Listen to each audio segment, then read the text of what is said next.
170 years ago, long before a British official attached his name to a Tibetan mountain and the highest place in the world became Mount Everest, and long before the climbers, the British wanted a trade route into Tibet.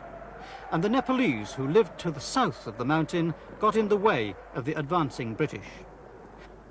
The Nepalese resisted them for 2 years, and at the end of the contest, both sides shook hands with mutual respect, the Nepalese saying that they would be proud to be led by the British, and the British saying they would be delighted to lead them.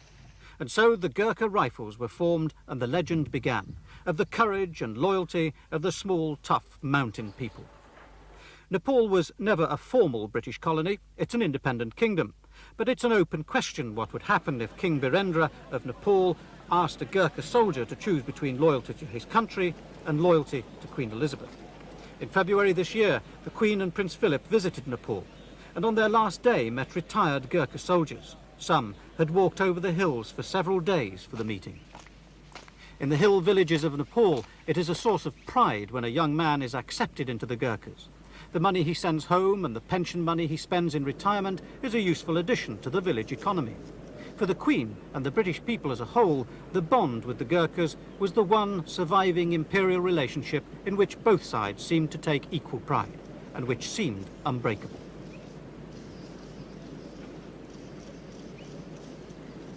But in December 1984, the British Prime Minister Margaret Thatcher went to Peking to sign an agreement that will hand back Hong Kong to the Chinese.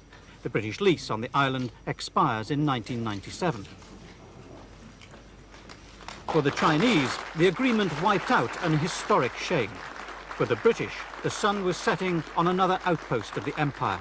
And one effect of that was to cast a long shadow over the future of the Gurkha Battalions.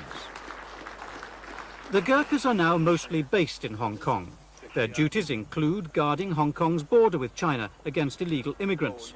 Clearly, with Hong Kong reverting to China, the Gurkhas' usefulness in the territory is coming to an end.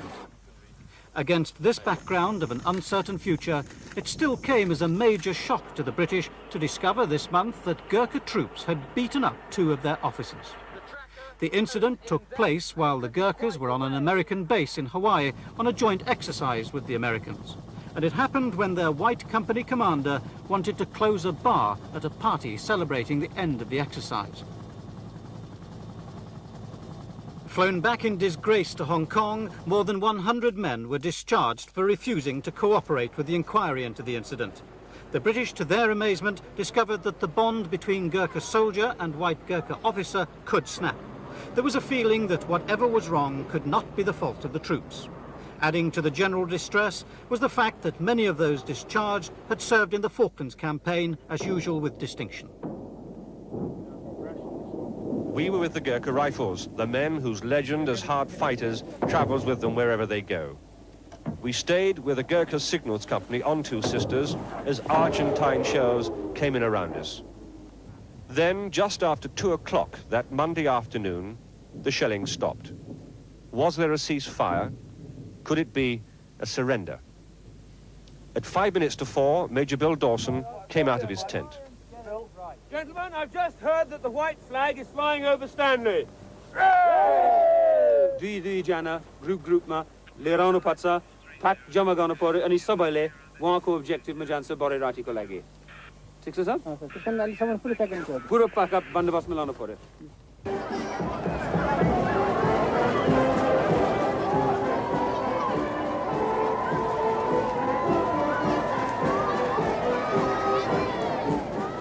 The hospital ship Uganda returning to Portsmouth in England at the end of the Falklands campaign in 1982.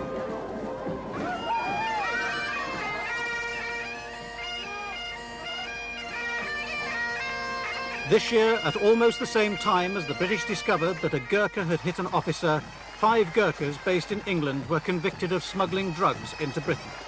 To the saddened British and Nepalese, it looked suddenly as if the 20th century had caught up with a relationship formed in a simpler and more innocent time.